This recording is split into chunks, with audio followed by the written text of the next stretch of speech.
sur Radio RVL en compagnie de Dominique dans son émission Photo, on en parle, RVL 103.1. Et cette émission, eh bien, elle est un petit peu spéciale parce que j'ai qu'une invitée aujourd'hui. Alors une petite invitée, super gentille, Florence qui est avec nous. Bonjour Florence. Bonjour. Alors avant de commencer cette émission, je voudrais aussi souhaiter le bonjour à mon petit collègue de la technique, Romain. Bonjour Romain, puisque Romain, eh bien moi je ne suis pas habitué à Romain, c'est si Will d'habitude. Et là, aujourd'hui j'ai Romain. Romain va bien ? Je vais très bien, merci. Ouais, j'ai vu que tu étais un bon à la technique là. Et j'ai vu que tu passais aussi des vinyles. Ah, j'étais très très très surpris. Et pourquoi des vinyles ? Parce que la qualité est extra. La qualité est extra. Ah bon. Eh ben écoute, c'est sympa. Voyez, on est dans une radio libre, on peut se dire ce qu'on veut à l'antenne. Alors, l'émission Photo, on en parle. Écoutez, j'étais très surpris en préparant cette émission, puisque dans 3 mois, je fêterai mon 10e anniversaire d'émission sur RVL avec Photo, on en parle. Et oui, il y a 10 ans, en mars 2013, j'ai invité le premier photographe de la région qui était autre que Jean-Michel Lerat, de la presse avraise. Et Jean-Michel, bien sûr, on s'est revus depuis, mais il y a eu énormément d'invités pendant ces 10 ans et des pointures, je veux dire. Donc, des gens connus, moins connus. Et puisque cette émission aussi, je rappelle aux auditeurs que cette émission a lieu qu'une fois tous les trimestre. Donc, des gens connus, Marie Dorigny, je ne sais pas si vous vous souvenez de Marie Dorigny, mais c'est une excellente reporter photographe aussi.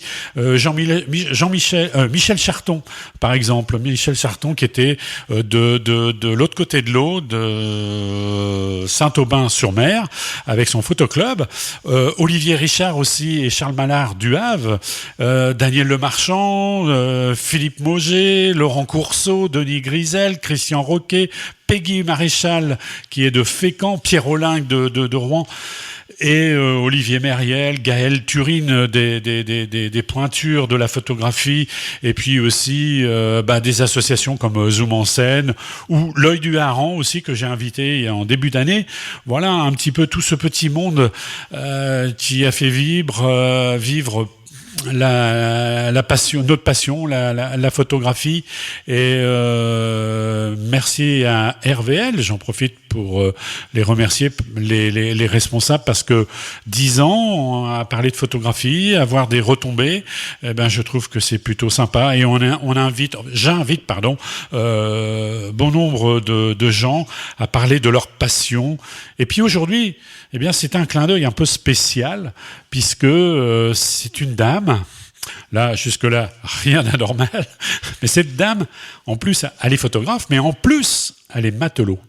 Alors là, je crois que on va parler non seulement photographie, mais on va parler pêche. Alors, ça s'est passé par le biais du hasard, cette rencontre. 2 sorties à Honfleur en famille en septembre 2022. J'ai eu le plaisir de voir cette petite galerie photographique ambulante de Florence. À Honfleur, sur le bord de quai en plein air, Florence présentait sa petite galerie d'images. Ses photographies de mer attirèrent mon attention et ma curiosité. En effet, cette dame est photographe mais aussi matelot. Et en l'espace de quelques minutes, le dialogue à bâton rompu s'installa. Aujourd'hui, Florence est parmi nous en studio pour parler de 2 passions, la photographie et la mer. Alors Florence, présente-toi. Alors qui tu es ? Alors, déjà, bonjour à tous. Et puis merci pour ces quelques mots. Alors moi, en effet, je suis matelot, et non pas matelote, je précise. Oui. Et donc, je suis devenue matelot par passion pour la mer, et suite à une volonté de faire un reportage photo sur le métier de la pêche. En fait, je voulais faire des photos sur la pêche à la coquille Saint-Jacques à la base. Alors on va y revenir, Florence. Excuse-moi de te couper parce Pas que de souci. j'ai préparé une autre petite Ok, intro ok. qui va emmener les auditeurs sur un fil conducteur de cette émission. Très bien. Alors, parce que toi, ça y est, t'es parti ouais, déjà. non, Hein. mais moi, Alors, il faut vous dire aussi qu'avec Florence, on a préparé l'émission lundi à Honfleur, tous les deux, dans un petit troquet. Et puis, on a préparé cette émission. Et puis, on a commencé à 10h et on a fini à midi. Donc, c'était vraiment sympathique. Et puis, c'est vrai que Florence, on ne se connaît pas. Mais avant de commencer cette émission, petit retour en arrière sur la carrière de Florence. Florence a bien bourlingué. Elle a vécu 3 ans en Angleterre, 6 ans en Inde, et avec des brefs petits retours en France pour se refaire une santé financière. Et repartir. Jeune, Florence n'était pas destinée à ce métier de la photographie puisqu'elle travaillait dans un restaurant. Alors on a eu un petit point commun. Aujourd'hui, elle est photographe à son compte depuis 4 ans. Florence est native d'Honfleur, issue d'une famille de la terre et de la mer. Elle a décidé d'être photographe de la mer et de devenir, avec le temps, une femme matelot. C'est pas beau ça ? Oui. Alors tu es contente de ton métier ? Alors oui, je suis très contente parce qu'en fait c'est vraiment un métier que je fais par passion et qui me permet de rencontrer beaucoup de métiers et de personnes que j'aurais pas eu l'occasion de rencontrer autrement. Et pardon, j'ai un chat dans la gorge. Et en fait, à force de ténacité, j'ai pu accéder à ce milieu qui est quand même assez fermé, et surtout pour une fille, parce que on va pas se cacher que c'est quand même un milieu très masculin, même si ce n'est pas un milieu macho, mais il y a plus d'hommes que de femmes qui exercent le métier de la pêche. Et je suis un peu arrivée comme une extraterrestre là-dedans. Oui, mais alors, il y a eu autre chose aussi, parce que, bon, tes débuts, tu as quand même fait des études d'histoire de l'art. Oui, j'étais guide aussi avant de travailler en Alors restauration. oui, alors tu as été guide, et en plus, chez quelqu'un qu'on connaît bien, c'est un Normand, le père Magloire. Oui, j'étais alors, guide alors c'était à quel âge j'ai c'était envie après de tes dire- études Oui, d'histoire d'art? j'ai fait de l'histoire de l'art, j'ai fait une fac d'histoire de l'art, et après j'ai fait aussi un BTS tourisme. Donc suite à tout ça, j'ai exercé la profession de guide au Calvados Père Magloire. Mais à l'époque, en fait, j'étais très mauvaise en anglais et j'ai eu l'opportunité de partir en Angleterre pour apprendre la langue, et c'est comme ça que j'ai appris le métier de la restauration. Ah, alors c'est en Angleterre que tu as appris la Ouais. restauration. Ouais. Alors tu n'avais aucun Rien bagage sur la du restauration? tout. J'ai appris sur le tas. Sur en le fait. tas là-bas, chez Voilà, les Anglais? Voilà. Alors qu'est-ce que tu faisais là-bas puisque tu savais pas faire la cuisine? Alors non, je travaillais au bar en fait. Ah, t'étais au bar? J'étais dans un bar à l'aéroport de Gatwick, à Londres. Et j'ai mis beaucoup de temps à apprendre à faire des cafés, des cappuccinos, tout ça, parce que en plus de la barrière de la langue, je connaissais vraiment pas le métier. Donc ça a dû être très dur, dis donc. ça a Ouais. été compliqué, mais voilà. Après, voilà, on s'accroche. Et puis j'étais partie pour 6 mois, je suis restée 3 ans. Et puis voilà. Et les Anglais, alors, comment tu les juges aujourd'hui avec le Brexit?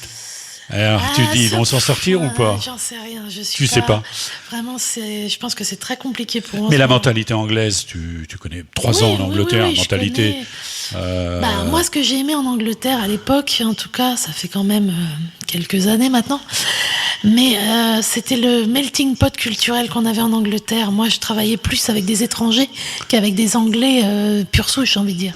On D'accord. avait énormément tous les pays du Commonwealth, hein, tout simplement, des gens du Bangladesh, de l'Inde, de tous ces pays-là, et puis c'est une ouverture justement.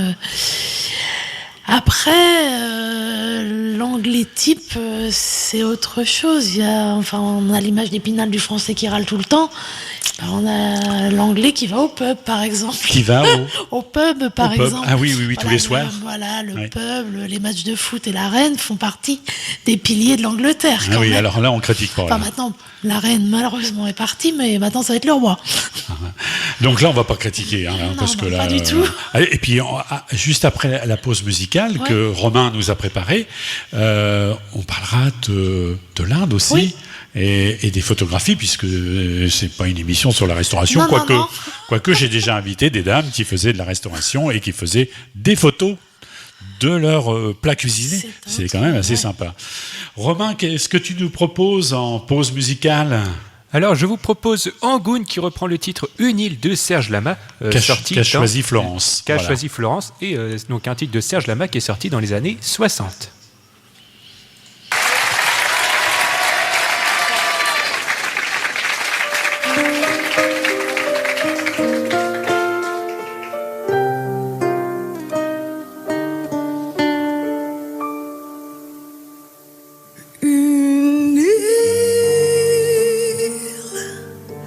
Entre le ciel et l'eau, une île sans homme ni bateau, un culte un peu comme une insulte sauvage, sans espoir de voyage. Une île entre le ciel et l'eau, ce serait là face à la mer immense, là sans espoir d'espérance, tout seul face à ma destinée, plus seul qu'au cœur d'une forêt. Ce serait là dans ma propre défaite, toute seule sans espoir de conquête, que je saurais enfin pourquoi je t'ai quitté, moi qui n'aime que toi. Une île comme une cible d'or, tranquille comme un enfant qui dort, fidèle à en mourir pour elle, cruelle, à force d'être belle.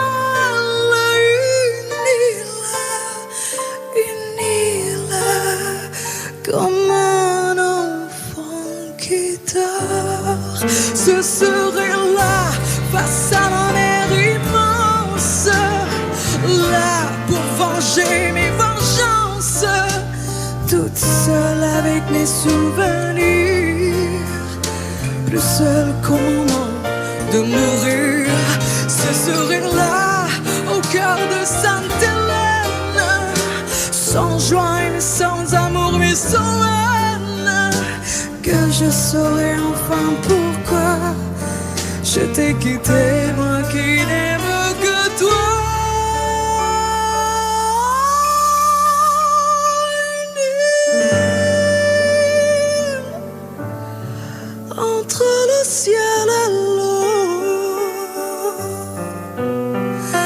une île sans homme ni bateau, un culte un peu comme une insulte sauvage, sans espoir de voyage. Une île, cette île, mon île, c'est toi.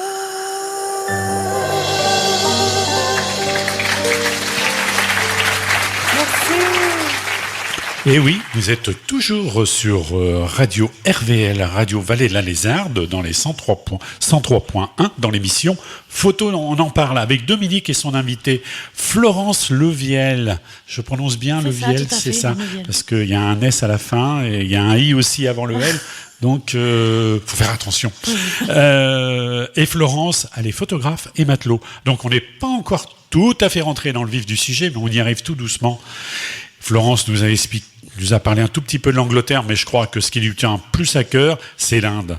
Parce que Florence, elle a fait énormément d'images en Inde, et puis quand même, elle y a été quand même 6 ans. Ouais. 6 ans, donc elle connaît tous ces problèmes de l'Inde. Hein. Oui, Alors, mais Inde du Nord, je crois, Florence. Oui, Inde du Nord essentiellement. J'ai vécu 6 ans à Bénarès. 6 ans à Bénarès. Voilà, donc après, je peux pas dire que je connaisse l'Inde en ensemble, parce que je connais pas le sud de l'Inde, par exemple.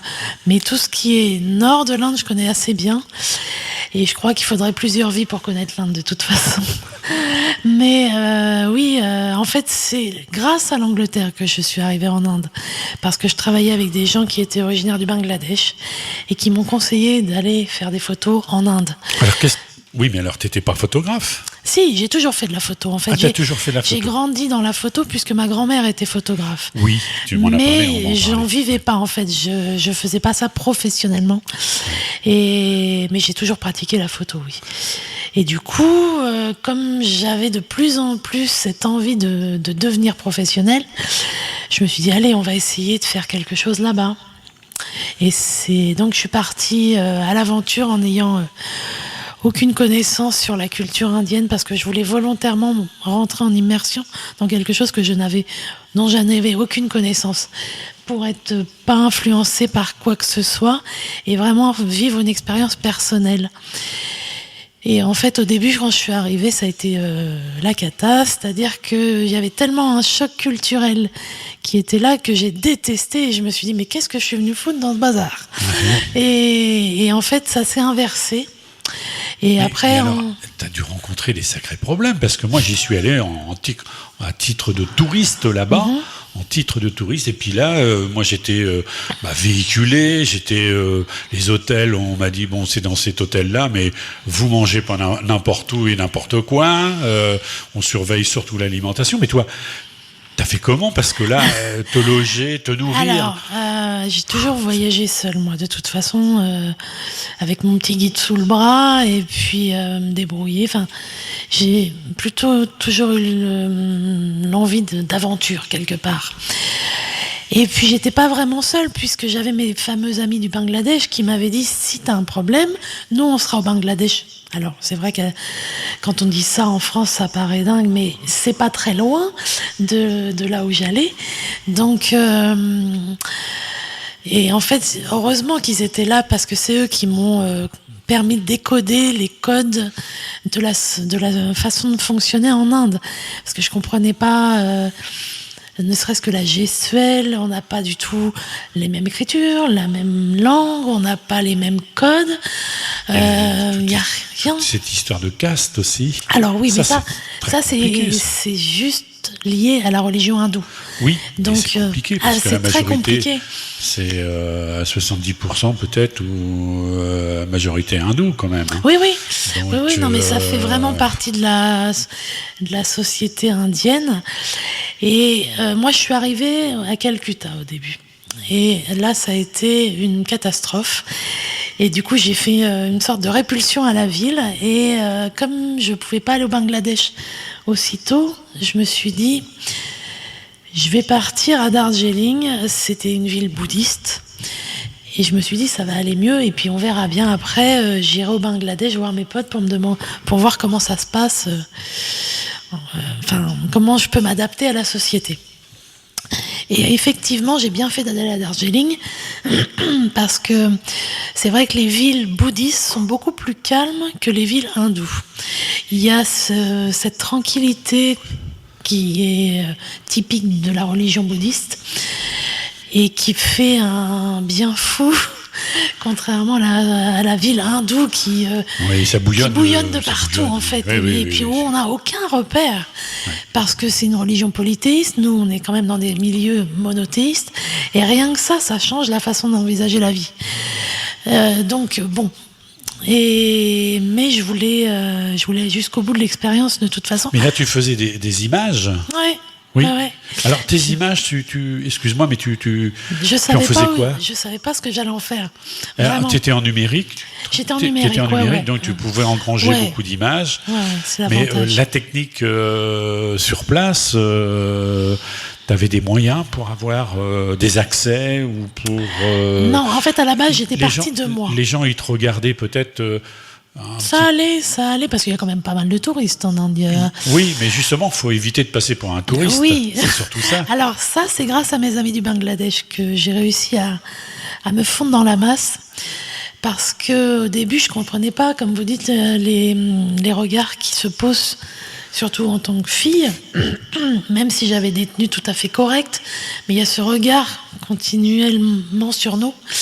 Et je comprenais pas pourquoi. Et en fait, mes amis au Bangladesh m'ont dit, mais il faut que tu t'habilles comme nous si tu veux fondre dans la masse. Donc ils m'ont emmené chez le couturier local et ils m'ont fait faire des tenues. Alors non pas un sari, mais ce qu'on appelle un punjabi, c'est un pantalon et une tunique par-dessus. Donc j'en ai eu plusieurs et j'ai pu repartir en Inde en me fondant dans la masse après plus facilement.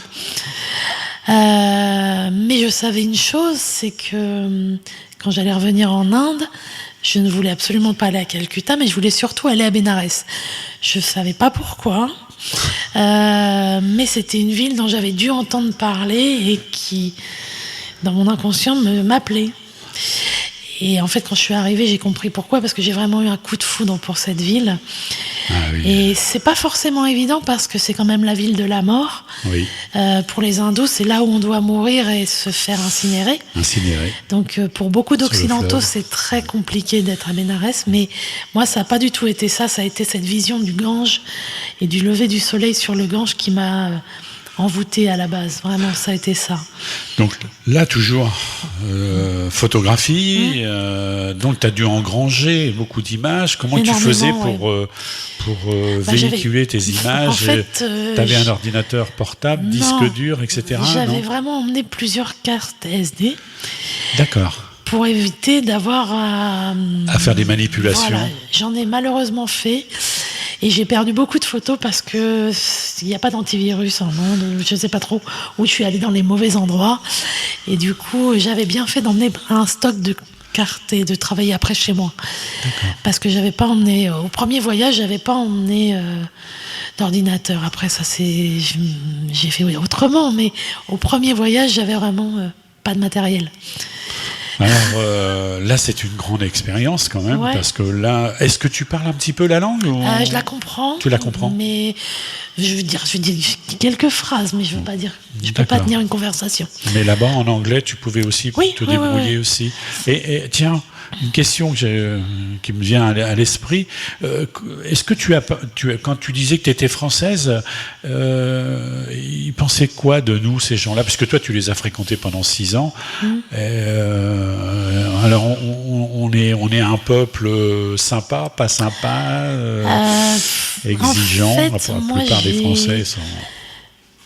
Il n'y a pas vraiment d'avis. Non, pas vraiment, non. T'as pas eu de... J'ai pas eu de mauvais retours. De mauvais retours. Non.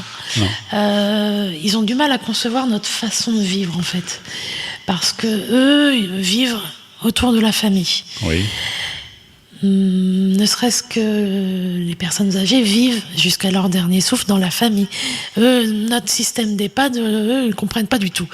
Plein de choses comme ça. Ils ne comprennent pas qu'on puisse vivre sans nos parents.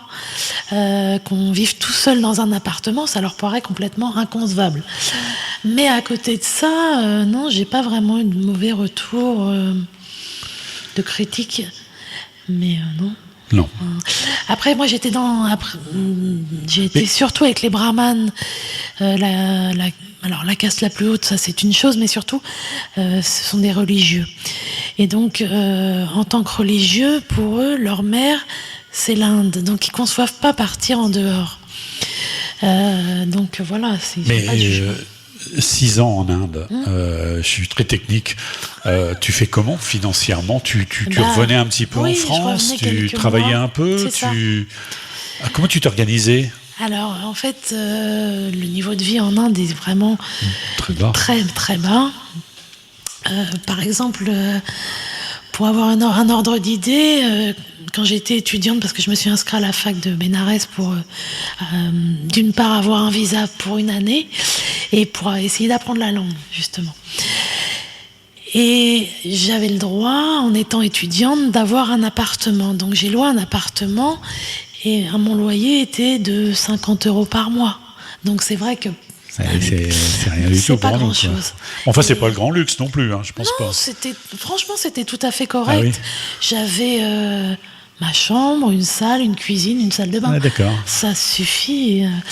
Alors, Et- 50 € de loyer, mais pour vivre, il faut combien sur Bah, place? à l'époque, après ça a peut-être un peu changé, mais en tout cas, on peut manger pour 1 ou 2 € sans problème.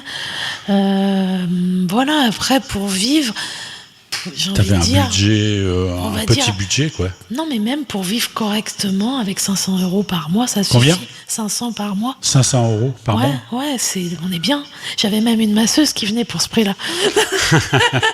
Non, je plaisante, mais c'est vrai, en fait, on vit très bien avec alors, 500 €. alors, tes voyages, quand tu revenais en Oui. France, au bout de 6 mois, 1 an, comment tu t'organisais? Alors, en général, j'essayais de rentrer 2 mois par an, 2 mois. pendant au minimum 2 mois entre juillet et août pour travailler en restauration, justement. Oui. Et comme ça, je mettais de l'argent de côté et je repartais. Et tu repartais. Voilà. Ouais. Mais dis donc, quand tu revenais. Alors, ça va être la deuxième partie de l'émission, parce qu'il y a la photographe, mais il y a la matelote. Matelote. Matelot. Oui, matelot, oui, j'ai Matelot, compris. voilà. J'ai un lapsus. C'est pas grave. Je te jure, je ne vais pas te manger en sauce. Non, non. Il y a ce métier de matelot et de photographe, mais ça, c'est ce qui va faire bouillir la marmite pendant des années, et encore aujourd'hui d'ailleurs, que tu vas nous expliquer dans la deuxième partie de cette émission. Donc là, on va avoir une deuxième pause musicale. Romain, tu nous proposes quoi? Alors, je vous propose un titre de Laurent Voulzy qui est Le rêve du pêcheur. Très bien.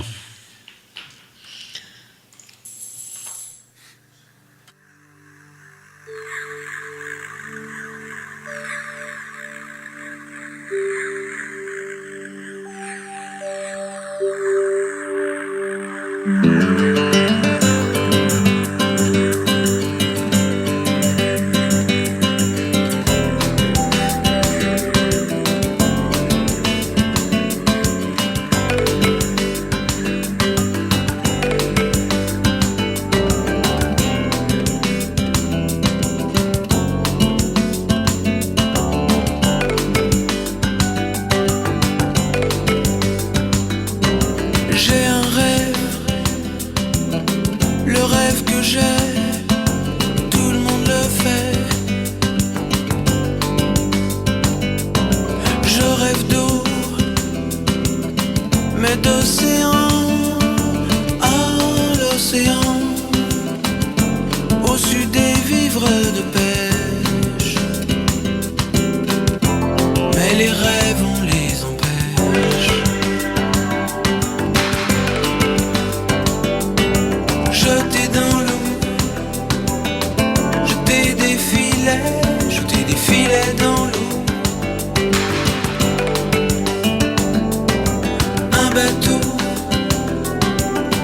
être heureux dessus, être heureux sur un bateau. Je rêve d'eau,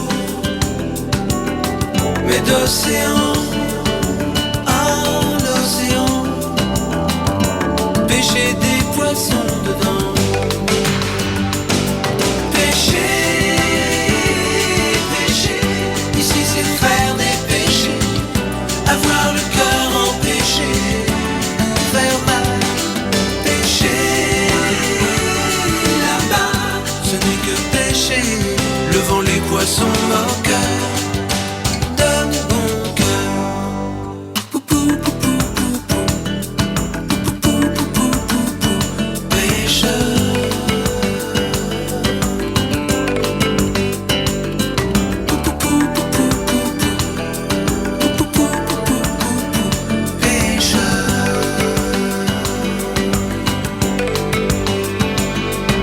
Sous la lune et les étoiles, pêcher en bateau à voile. Rentrer le matin, soleil levant, ah oui le vent, pêcher des baisers dedans.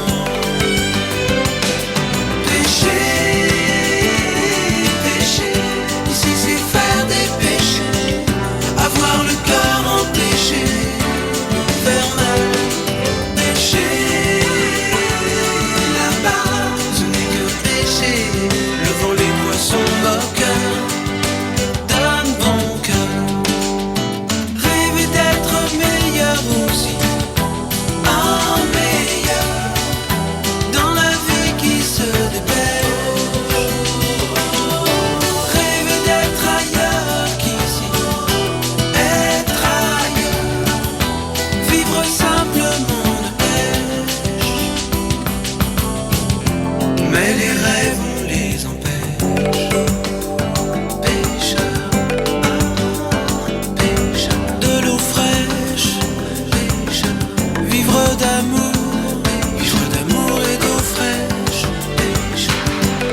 poissons moqueurs d'un bon cœur. Poupou, poupou, poupou. Poupou, poupou, poupou. Pêcheur.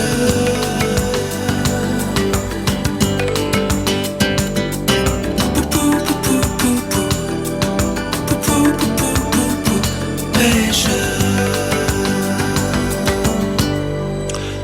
Et oui, vous êtes toujours sur RVL dans l'émission Photo, on en parle avec Dominique. Dominique et son invité Florence Leviel, qui est de Honfleur, qui est une femme photographe et matelot. Alors, Florence, je voudrais que tu donnes ton petit... tu es sur Instagram, oui. par exemple. Alors oui, pour les gens qui sont intéressés, vous pouvez voir les photos de pêche, enfin, toutes celles qui sont liées au milieu de la mer. Pas uniquement la pêche, mais le littoral. Et puis là, je viens de faire une série sur les photos de vagues à Nazaré, sur les surfeurs. Et donc, vous pouvez retrouver tout ça sur mon compte Instagram au nom Florence Leviels. Et Leviels, ça s'écrit Leveils. Voilà, très bien. Eh bien, allez-y, vous allez voir de très jolies images. Eh bien, moi, je voudrais aussi revenir, avant d'attaquer le plus dur du sujet, si on peut dire, c'est ta rencontre avec le directeur de Paris Match et de Polka Magazine. Polka Magazine, Ouais. qui t'a bien aidé parce que, d'après ce que j'ai pu comprendre, c'est Alain Genestar. C'est ça. Ouais. En fait, on avait des amis communs. Et en fait, moi, quand j'ai commencé à faire des photos, tout le monde appréciait, mais moi, je suis quelqu'un qui n'est pas forcément une grande confiance dans mon travail. Et j'avais besoin de quelqu'un du milieu et de quelqu'un de crédible pour me confirmer que mon travail valait le coup d'être approfondi. Et donc, j'ai eu l'occasion de rencontrer Alain Genestar qui m'a aider en fait à comprendre comment on faisait un reportage photo et que j'ai eu l'occasion de rencontrer plusieurs fois. Et ce qui m'a permis de continuer, c'est lorsqu'il m'a dit qu'il trouvait que mon écriture photographique était intéressante. Et là, je me suis dit bon, c'est un bon point. Vu que c'était pas quelqu'un qui faisait, enfin, c'est pas quelqu'un qui pratique la langue de bois, je me dis s'il dit que c'est bien, c'est qu'il faut continuer. Et en fait, il m'a expliqué que mes photos au début en elles-mêmes, elles faisaient une histoire, elles toutes seules. Mais il me dit si tu veux faire du reportage, c'est plusieurs photos qui doivent me raconter une histoire et surtout quelque chose que les gens ne voient pas. Il faut que tu te fasses découvrir quelque chose. Donc voilà. Tu t'es appliqué, je me suis appliquée. Parti en Inde et puis j'ai approfondi le sujet. T'as approfondi le sujet. Voilà, oui. en fait, je travaillais, comme je vous disais, sur les brahmanes de Bénarès. Et je suis partie sur la carte postale qu'on a. Pour les gens qui connaissent cette ville ou qui y sont allés, vous savez qu'il y a ce qu'on appelle des pujas, c'est des cérémonies sur le Gange matin et soir. Oui. Et donc, ce sont les brahmanes qui officient. Et je voulais savoir qui étaient ces personnes qui font partie de la carte postale de la ville. Et donc, je suis partie de là pour faire mon sujet. Voilà. Alors, je crois que Romain a eu un petit coup de fil en direct, je crois. Tu peux faire basculer, voilà. Est-ce que... Allô, est-ce que j'entends Régis à l'autre bout? Oui. Allô? Là, je crois que j'entends pas. Oui. Allô, Régis? Oui. Allô?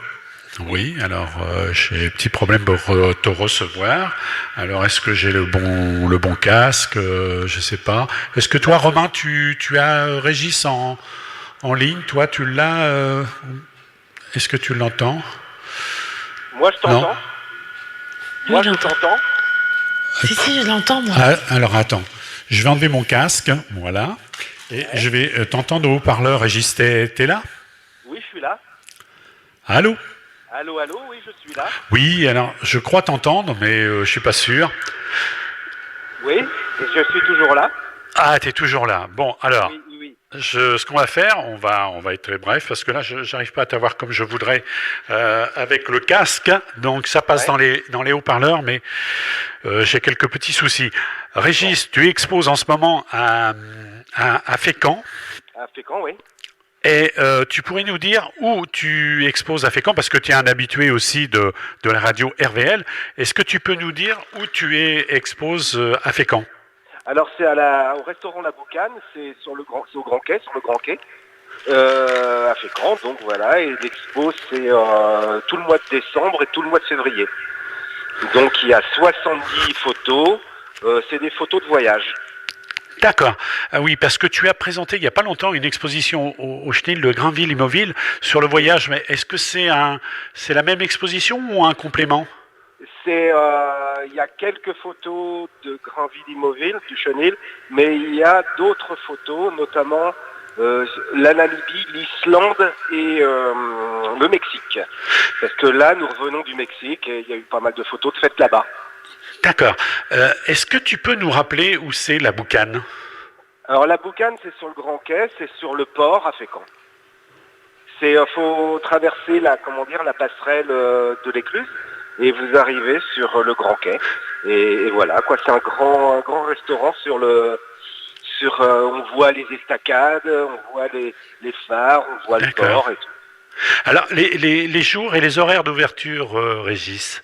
Alors, c'est tous les jours de 11h à 23h. 11h, 23h, tous les jours? Tous les jours, ouais. Et toi, tu es présent quand, là? Ce week-end? Là, je suis présent aujourd'hui et je serai présent certainement la semaine prochaine, le samedi prochain. D'accord, Régis. Bah écoute, j'ai enregistré, je prends note. La seule chose, c'est que j'ai énormément de mal à t'entendre, donc je tends l'oreille le plus possible. Mais en plus, tu me connais, Régis, j'ai des petits problèmes d'oreille. Eh oui, c'est la vieillesse, c'est pas beau. Mais bon, bientôt je serai appareillé. Marc, ça tombe bien, dans le studio aujourd'hui, j'ai une femme matelot, alors on va appareiller tous les deux. Voilà. Eh bien écoute, c'est gentil. T'avais quelque chose de plus à rajouter? Excuse-moi. Non. Non, c'est bien, ça va aller. Bah écoute, on se rappelle un de ces quatre, ok? Ça marche, merci. Allez, merci d'avoir appelé. Merci, ciao, au revoir. Alors, retour au direct, et merci à Régis qui nous appelait de Fécamp, mais j'entendais pas bien dans mon casque. Voilà quoi, mais ça c'est du direct, et j'aime bien le direct moi, voilà, c'est naturel. Alors on en était bien sûr à Alain Genestar qui t'a expliqué un peu les bases du reportage, et puis quand il est revenu avec tes photos. Alors, du coup, ça m'a permis de continuer à travailler surtout en Inde. Exactement, oui. Alors, je faisais mon reportage, mais je faisais aussi des photos pour des ONG, des choses comme ça. Oui, il y a aussi ça, voilà. Tu as fait. Donc, mais bon, après, on pourrait faire toute une émission sur ça. Oui, je sais, j'ai vu. Mais alors, après, je suis rentrée. T'es rentré et puis là, je suis content de te voir. Alors, on va dire aussi aux auditeurs que c'est vrai que le temps passe très très très vite. Florence, alors tu es une famille de gens de la terre et de la mer. Alors, j'ai noté coupeur de roseaux, entre autres, de la mer, pêcheur. Ouais. Puis il y a ton ami aussi qui est éclusier. Oui. Et qui est pilote bénévole à la SNSM à Honfleur. Exactement. Donc, tu t'arrêtes pas de... Ah bah non, on est tout le temps sur l'eau, en fait. Eh bien, moi, je vais te poser une question, parce que là, pourquoi t'es venue l'idée d'être matelot? Alors... Et comment, et pourquoi, surtout? Alors, en fait, quand je suis rentrée d'Inde, je me suis demandé ce que j'allais bien pouvoir faire comme photo en France. Parce que j'avais l'habitude de voyager, de montrer des choses que les gens n'avaient pas l'habitude de voir. Mais un travail en France me paraissait beaucoup plus compliqué. Et donc j'ai repensé ce que me disait Alain Genestar quand il me disait « montre aux gens ce qu'ils ne voient pas ».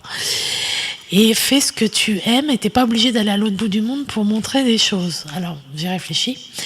Et la seule chose qui m'est venue à l'esprit, c'est le milieu de la mer et des pêcheurs. Parce que moi, mon père et mon grand-père étaient pêcheurs, donc j'ai grandi dans ce milieu. Mais c'est vrai qu'on ne sait pas ce qui se passe en mer. On récolte le fruit de leur travail, mais ce qui se passe à bord des bateaux, on ne le sait pas. Donc je me suis dit, je vais embarquer avec eux, puis je vais faire des reportages. Sauf que c'est pas si simple. Et moi, je voulais faire ça dans les règles de l'art, et surtout pour que personne n'ait de problème. Donc, dans un premier temps, j'ai appelé les affaires maritimes pour demander une autorisation d'embarquer. Sauf que, comme je vous l'ai dit au début de l'émission, je voulais faire un reportage sur le métier de la pêche à la coquille Saint-Jacques. Et c'est le métier le plus dangereux. Et donc, les affaires maritimes m'ont répondu que pour des questions d'assurance, il était hors de question que j'embarque. Parce que quand on est journaliste, par exemple, pour Thalassa, il n'y a pas de problème, il y a des assurances qui couvrent si jamais il y a un accident en mer. Mais en tant que photographe individuel, c'était hors de question. Donc, du coup, comme je suis quelqu'un d'assez têtu, je me suis dit, il va forcément y avoir une solution. À tout problème, il y a une solution, il faut que je réfléchisse. Donc, du coup, je me suis dit, je vais devenir matelot. Et comme ça, je serai enregistrée aux affaires maritimes en tant que matelot et pas en tant que photographe. Alors, matelot, ça s'apprend où, ce métier-là? Et en fait, il y a des écoles maritimes. Hein. Vous en avez un à Fécamp, mais moi, je suis allée à Cherbourg. Et j'ai fait 2 mois de stage. Il y a le lycée maritime, hein, il y a le cursus classique. Mais moi, j'ai fait pour adultes une formation de 2 mois pour passer mon CMP, certificat matelot pont, et avoir un numéro de matricule aux affaires maritimes et ne pas avoir de problème. Qu'est-ce qu'on y apprend? Alors, on apprend plein de choses. On apprend déjà tout ce qui est ramandage, refaire des chaluts, lire une carte. On fait aussi des stages feu pour s'il y a un incendie à bord. On fait de la mécanique. Qu'est-ce qu'on fait? Plein de choses, de secourisme aussi. Tout ce qui est sécurité à bord avec le matériel, des stages de survie, des choses comme ça, quoi. Donc le matelot, excuse-moi, l'expression que je vais employer, c'est homme à tout faire à bord d'un bateau. Oui, parce que sinon, si on est patron et on pilote, et voilà. Mais le matelot, c'est celui qui Alors, fait. Mais homme à tout faire, mais toi, d'abord, t'es pas un homme. Non. Et 2, à tout faire, tu sais faire que de la photo.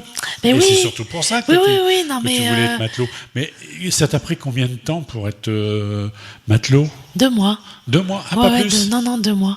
2 mois de formation. Voilà, et en fait j'avais calculé mon coût pour avoir une formation, c'est aussi pour ça que je suis allée à Cherbourg, pour finir ma formation au début de la saison de coquille Saint-Jacques. Et donc j'ai embarqué directement avec les pêcheurs, j'ai commencé à Ouistreham Port-en-Bessin, et puis après je suis arrivée à Honfleur puisque c'est quand même mon port d'attache. Et comme je les connaissais déjà plutôt bien pour y avoir grandi, il n'y a pas eu de souci. Et comme j'avais une forme de crédibilité pour avoir passé mon diplôme et être un peu têtu, ils m'ont accepté très facilement. Alors on va en reparler dans la dernière partie de cette émission. On va refaire une pause musicale. Alors Romain, tu nous proposes... Alors, je vous propose, en espérant ne pas tromper, de ne pas me tromper dans la prononciation du nom, c'est Lisa Ekdahl avec son titre Now or Never. Hey baby, make up your mind, 'cause I've been waiting such a long, long time. Now baby, or never, 'cause I've been so good to you. Now baby, or never, 'cause I've been so lonesome too. Nah, baby, or never, if I mean anything to you. Nah, baby, or never, 'cause I wasted so much time. Nah, baby, or never, and you must make up your mind. Nah, baby, or never, it ain't no fault of mine. It's gotta be yes or no. It's either you stay or go. You can't leave me on the shelf. You gotta commit yourself. It's either you will or you won't fall in love with me. I'm gonna call you once more on the telephone. I give it to 12 then I'll be gone. Now baby, or never, 'cause I've been so good to you. Nah, baby, or never, I've been so lonesome too. Nah, baby, or never, if I mean anything to you. Nah, baby, or never, 'cause I wasted so much time. Nah, baby, or never, and you must make up your mind. Nah, baby, or never, and it ain't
Et oui, vous êtes bien sur RVL dans l'émission Photo. On en parle avec Dominique dans les 103.1. Dominique reçoit Florence. Alors Florence, dernière partie de l'émission, tu as vu, ça passe énormément vite. Oui, très. Et il y a encore plein de choses à dire, mais alors on va t'obliger d'étayer, comme on dit chez nous.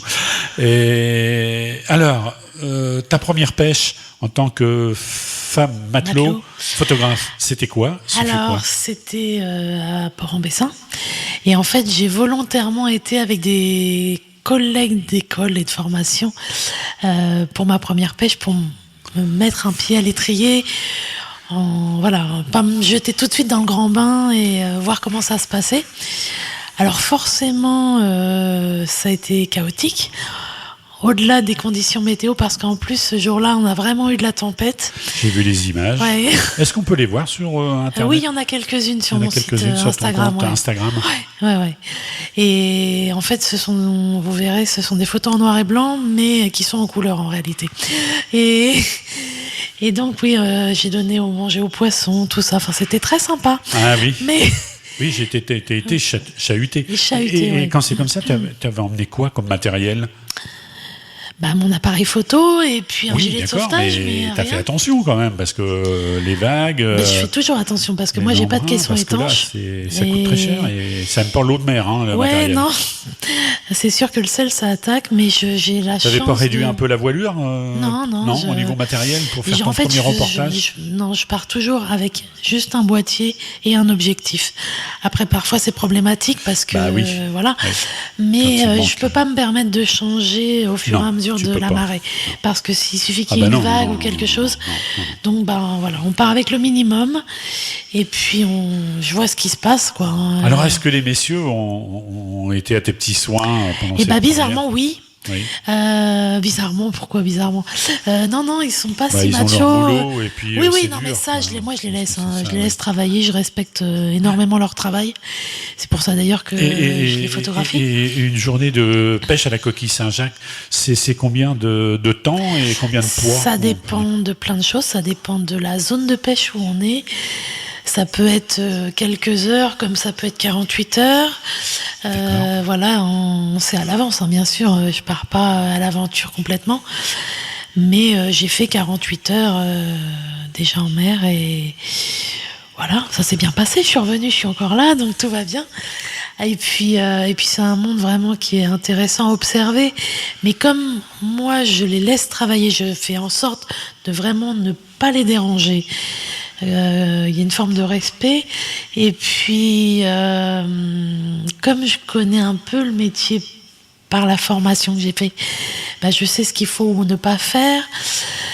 Et puis voilà, ça se passe bien, il n'y a pas de souci. Et puis quand ils voient, parce qu'ils le savent que je suis parfois malade, parce que j'ai le pied marin, mais quand on a l'œil dans l'objectif, c'est encore plus problématique et il arrive quand même régulièrement que je vomisse. Mais c'est pas grave, j'y retourne quand même. Voilà, et j'aime ça et ça les fait rire et tout se passe bien. Oui, mais après, quand on voit les images, c'est vrai qu'il y a des jolies images. Voilà, moi, j'ai jamais fait ça, tu vois. Et j'ai vu tes images, très heureux de les regarder parce qu'il y a de la vie, parce que tu vois tout de suite que tu es dans des mauvaises positions pour faire des images. Tes photos, tes cadrages, ils sont ce qu'ils sont, tu les as cadrés, mais des fois il y a des petites imperfections. Oui. Mais ça fait partie du métier. C'est ça, moi parfois j'ai des flous, mais les flous font partie du truc et ça donne encore plus de vie, je trouve, parfois. Alors, tu vis à Honfleur, donc là on en a parlé beaucoup ce midi au moment du déjeuner de Honfleur, les touristes, etc. Et puis toi, comment t'es venue l'idée de vendre des images sur le bord du quai? Normalement, c'est du poisson. Oui. C'est qu'on y vend parce que... Alors en fait, c'est les aléas de la vie, tout simplement. Moi, je suis tombée malade. Et en fait, quand j'ai eu mon diplôme de matelot, je suis devenue matelot sur les bateaux à passagers qui emmènent faire des balades au pont de Normandie. Mais donc je suis tombée malade et j'ai pas pu exercer, et comme là j'ai une voix un peu éraillée comme vous pouvez l'entendre, pour des raisons de sécurité j'ai préféré arrêter de faire ce métier parce que je me dis s'il y a un incident à bord les gens ne m'entendront pas. Donc c'est là où j'ai décidé de me mettre à mon compte en photographie et Je savais une chose, c'est que je ne voulais absolument pas être sur le port, le vieux bassin à Honfleur, parce Autour que du bassin. voilà, parce qu'il y a trop de Il y a monde. trop de monde, oui. Et puis prendre une galerie au niveau des loyers, c'était inabordable. Donc j'ai décidé de rester là où j'étais, c'est-à-dire dans le milieu de la pêche, avec les pêcheurs, donc sur les quais de pêche. Et donc je me suis installée à côté des bateaux de promenade, là où je travaillais avant, au niveau du bateau de promenade la ville d'Honfleur, Jolie Alors, France. tu as ton stand, Oui. puisque c'est comme ça que j'ai Oui. découvert, moi, ton stand. Ça veut dire que tu as ta voiture Oui. sur laquelle tu as Alors, des chevalets. je m'accroche sur les anciennes cabanes des douanes. En fait, c'est des petites maisons blanches à rayures bleues qui sont typiques à Honfleur. C'est très joli. Et j'ai demandé l'autorisation aux affaires, au département. Un emplacement. Voilà, un emplacement. Comme un emplacement de marché, Voilà, quoi. c'est ça. C'est ça. Donc là, tu y es toute l'année. Comment tu t'en... Alors, j'ai comment l'autorisation toute l'année, D'accord. mais j'y suis essentiellement de Pâques à la Toussaint. Après, je reviens pour les vacances de Noël et de février. Parce que là, il y a des touristes. Voilà, c'est ça. Et puis, c'est vrai qu'en fonction des conditions météo, je peux pas être tout le temps là-bas. Mais sinon, s'il pleut pas, j'y suis. Voilà, à Oui, ces parce que le moments-là. jour où on s'est rencontrés, il faisait pas très beau, mais ça Non, allait, mais quoi. même Mais s'il tu y pleut, étais, tant faisait qu'il pleut froid. pas, Oui, voilà, c'est ça. oui. tant qu'il pleut pas dans la période de Pâques à la Toussaint, j'y suis. Alors, t'as donc là pour les fêtes de fin d'année, là, Ouais. alors si vous allez à Honfleur, messieurs dames, N'hésitez pas à venir me voir. n'hésitez pas à venir voir Florence. C'est une dame très gentille, abordable, et puis de parler avec elle de sa photographie, de ses photographies. Et puis là, tu prépares les ventes de Noël. Alors qu'est-ce que tu vends, tiens, aux touristes, au fait? Alors, Est-ce que tu vends aux touristes chinois? eh ben non. Non, bizarrement, c'est essentiellement des Français. Pour des questions matérielles aussi, je pense que les gens ont peur d'abîmer aussi bien les cadres et tout ça dans les valises. Mais j'ai vendu quand même en Nouvelle-Zélande, par exemple, donc c'est assez aléatoire. Alors qu'est-ce qu'on vend? Qu'est-ce que tu vends comme essentiellement, style les d'image gens achètent ce qu'ils ont vu, c'est-à-dire beaucoup d'Honfleur, du Pont de Normandie, mais un peu de la mer quand même, parce que les vrais amateurs de photos achètent du reportage. Ah, oui, d'accord, mais tu vas pas vendre des photos de la coquille quand même. Ça m'est arrivé. Oui. Si, il y en a Mais quelques-unes. comme c'est du reportage, tu peux pas choisir une image. Enfin, t'en choisis Si, deux mais il y ou en a trois. certaines en fait qui sont plus graphiques ou qui ont plus un côté esthétique qu'on peut accrocher dans la salle sans que ce soit vraiment. Alors, ces images, est-ce qu'elles ont un titre? Est-ce qu'elles sont signées? Alors elles numérotées? sont signées. Oui. Moi j'ai en fait plusieurs versions de produits. J'ai des produits qui sont juste signés et puis après j'ai des séries limitées avec certificat qui sont signés et numérotés. Et en général, je ne tire que 10 exemplaires. 10 exemplaires des séries limitées. D'accord. Alors, moi, je vous conseille, messieurs, dames, d'aller faire un petit tour là au moment des fêtes de Noël et du jour de l'an, bien sûr, sur les bords des quais, et vous y verrez Florence, qui vous accueillera avec plaisir. Je me trompe pas. Oui, hein, sans Florence. problème.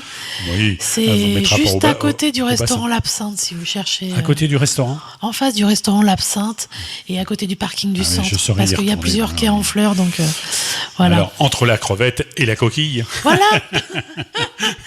Et l'émission va se terminer, Florence.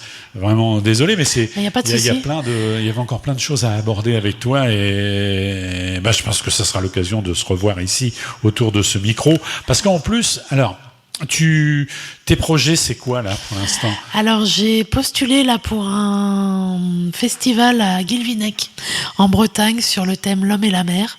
Donc je pense que je suis en plein dedans, mais après c'est pas moi qui décide et on verra. Ce sont des expositions qui envahissent le centre-ville. C'est ça, et c'est le des port. expositions de plein air comme on peut avoir à Lagacy par exemple aussi en Comme à Bretagne. Lagacy, Voilà. ouais.